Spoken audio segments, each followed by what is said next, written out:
I've been hiking alone for years, long enough that marked trails feel more like suggestions and rules last autumn. During a long weekend away, I decided to explore one of the quieter stretches of forest in West Virginia. The air was cool, the sky gray but calm, and everything felt perfect for a day of solitude. About 4 hours in, I came across a steep ravine carved into the landscape. It wasn't huge, maybe 30 or 40 feet down, but the bottom was nothing but jagged rock and a thin ribbon of water. Climbing it was out of the question. The only way across was a fallen oak that had toppled perfectly between both sides, forming a natural bridge. The trunk was thick and stripped smooth from weather and footsteps.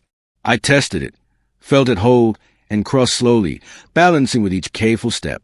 When I finally stepped off onto solid ground, I felt a surge of adrenaline, right up until I heard a heavy thunk, thunk, thunk echo behind me.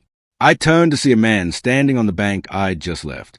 He looked to be in his 50s, rough beard, worn-out camo jacket, jeans that had seen better decades.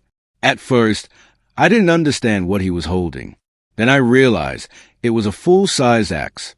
Before I could say anything, he walked straight to the base of the fallen tree and began chopping into it. I yelled across the ravine, asking what he thought he was doing. He didn't react, not even a glance. He just kept swinging, each strike hitting deeper than the last. The trunk shifted ever so slightly. I shouted louder, telling him I'd just crossed that log. His response was to swing harder. It hit me all at once. He knew. He was trying to trap me. I started yelling anything I could think of, desperate to make him stop. Eventually, something I said got his attention. He set the axe down gently, stepped closer to the edge, and looked directly at me. Up close, his eyes were wrong. Dark, sunken, like the shadows had soaked into his skin. And he said, calmly, "I know these woods better than you." Not threatening, just matter-of-fact. The certainty in his voice chilled me more than anything else he'd done. Then he picked up the axe and walked back into the trees. No explanation. No warning. The tree was still standing, but the base on his side was cracked and splintered. There was no way I was crossing back on it. I tried my phone. No service. So I started following the ravine, searching for another way across. But the deeper I went, the worse things looked. The ravine grew wider, the walls steeper, and the sun was sliding lower. After nearly an hour, I stumbled into a clearing that looked like a campsite, at first. But the longer I looked, the more out of place everything seemed.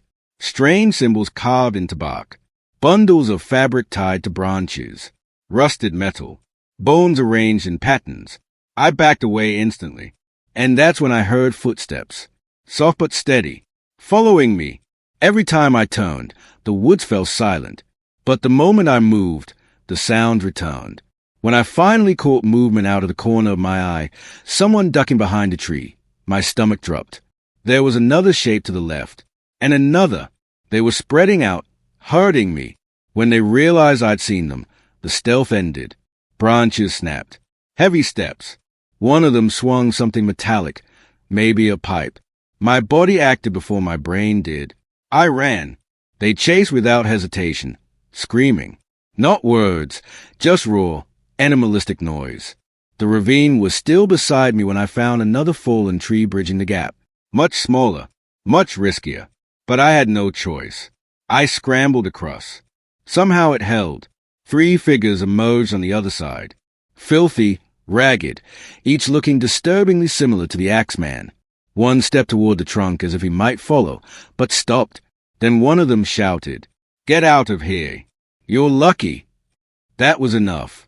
I ran until my lungs boned. The forest eventually thinned, and by some miracle, or blind panic, I reached the trailhead as darkness swallowed the sky. I reported it, but nobody could do much. No names, no proof, no trace. Months later, I still hike, but the joy is different now.